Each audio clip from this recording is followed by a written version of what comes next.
अच्छा, approach to chest pain.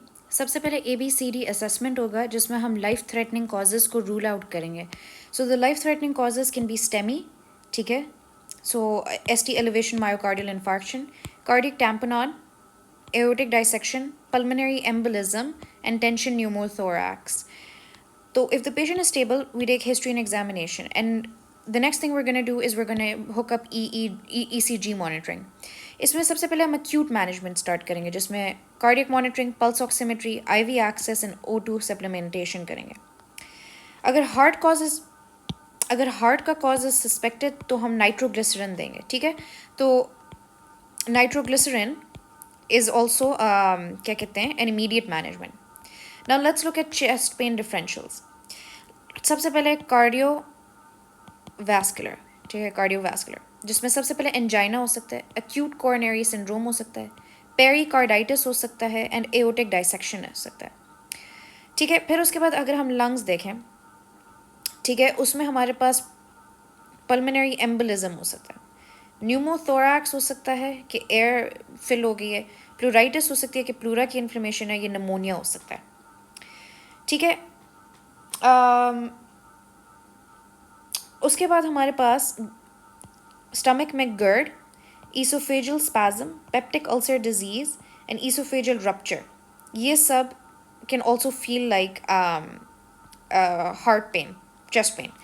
फिर chest wall में हमारे पास कॉस्टोकॉन्ड्राइटिस होता है जिसमें टेंडरनेस हो जाती है, muscle strain, rib fracture and herpes zoster। And then उसके बाद साइक में पैनिक अटैक और एंग्जाइटी और कोकेन यूज़ की वजह से भी हो सकता है। तो हम थोड़ा सा अगर देख लें तो कोरोनरी आर्टरी डिजीज़ जो है वो सबस्टर्नल पेन होती है, precipitated bye exertion and rest और नाइट्रोग्लिसरिन से रिलीव हो जाता है। लेकिन जो पल्मोनरी है, यानी अगर हमारे पास pneumonia, pericarditis,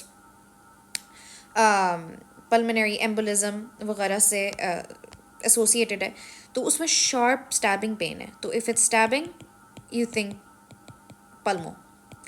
Worse on inspiration and pericarditis is worse when lying flat. तो pericarditis का जो feature है ना, it's worse when lying flat. Aortic dissection is abrupt, severe tearing pain है, which may radiate to the back. और इसमें hypertension की भी हिस्ट्री हो सकती है, and aortopathy की, कि aorta की वैसे भी कोई डिफेक्ट है।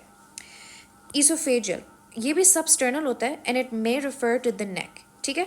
तो it is associated with regurgitation, लेकिन ये है कि क्या कहते हैं, जब when the patient is for example lying down तो उसमें exacerbate हो जाता है।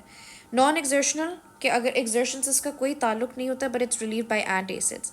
And then when we look at chest wall या musculoskeletal, ये क्या होता है, persistent pain होता है और ये repetitive activity के बाद होता है। For example अगर someone keeps kneeling down and picking up heavy weight तो उसके बाद हो सकता है, and it worsens with movement or change in position.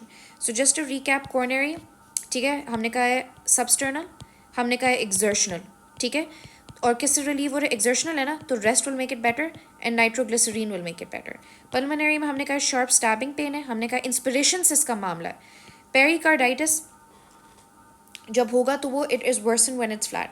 Aortic dissection में हमने कहा टेयरिंग पेन है, एओर्टा की कोई पैथोलॉजी हो सकती है and it can radiate to the back.